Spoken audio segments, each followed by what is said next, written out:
Selamat malam, perkenalkan nama saya Tur Angelus Rembaen, mahasiswa Universitas Pembangunan Indonesia Manado, Fakultas Teknik, Program Studi Teknik Elektro semester 1. Baiklah, di sini saya akan menjelaskan tentang materi kelompok saya, yaitu dokumen keabsahan gereja. Dokumen keabsahan gereja adalah rumusan pengakuan bersama gereja-gereja di Indonesia yang disusun dalam wadah oikumene. Adapun tujuan penyusunan dokumen ini sebagai pedoman dan alat dalam mewujudkan gereja Kristen yang esa di Indonesia. Dokumen keabsahan gereja atau yang disingkat DKG dikenal masa ini merupakan pembaruan dan penyempurnaan terus-menerus dari naskah-naskah sebelumnya.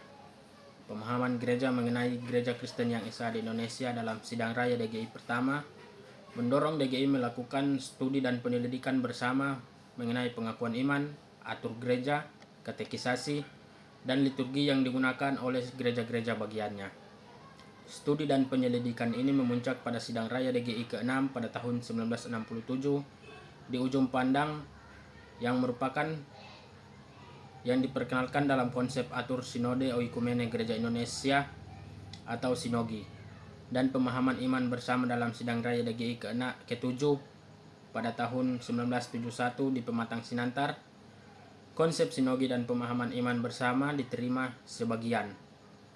Karena gereja-gereja di Indonesia pada masa itu dinilai belum siap, inilah tahap awal perubahan nama dan pemahaman diri. Oleh karena itu, dibutuhkan usaha-usaha mewujudkan keabsahan secara konkret pada sidang-sidang berikutnya.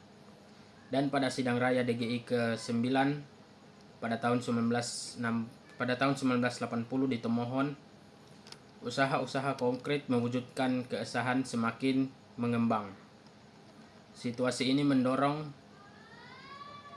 muncul pembicaraan mengenai simbol-simbol keabsahan gereja, meliputi 4 dokumen, yaitu pertama, piagam prasetya keabsahan, kedua, pemahaman iman bersama, ketiga, piagam saling mengakui dan menerima, keempat, tata gereja dasar.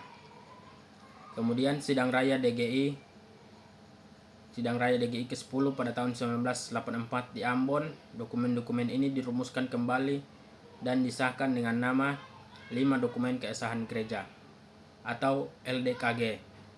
Pada sidang ini juga Wadah Keabsahan Gereja berubah nama dari DGI menjadi PGI, Pergumulan Teologis Gereja-Gereja di Indonesia. Karena itu, dokumen ini juga merupakan hasil pergumulan teologis gereja-gereja di Indonesia sejak berdirinya DGI pada tahun 1950. Berikut ini adalah pokok dari 5 dokumen keabsahan gereja. 1. Pokok-pokok tugas panggilan bersama. Yang kedua, pemahaman bersama iman Kristen. Yang ketiga, piagam saling mengakui dan saling menerima di selang gereja-gereja bagian PGI. Yang keempat, menuju kemandirian teologi, daya, dan dana. Yang kelima, tata dasar persekutuan gereja-gereja di Indonesia. LDKG mengalami penyempurnaan pada Sinode Raya ke-11 pada tahun 1989 di Surabaya. Pada LDKG diberikan tambahan sejenis pengantar umum sebagai semuanya LDKG secara utuh dan menempatkannya secara terpisah dari kelima dokumen. Sekian penjelasan saya tentang materi kelompok saya tentang apa itu dokumen keabsahan gereja. Terima kasih.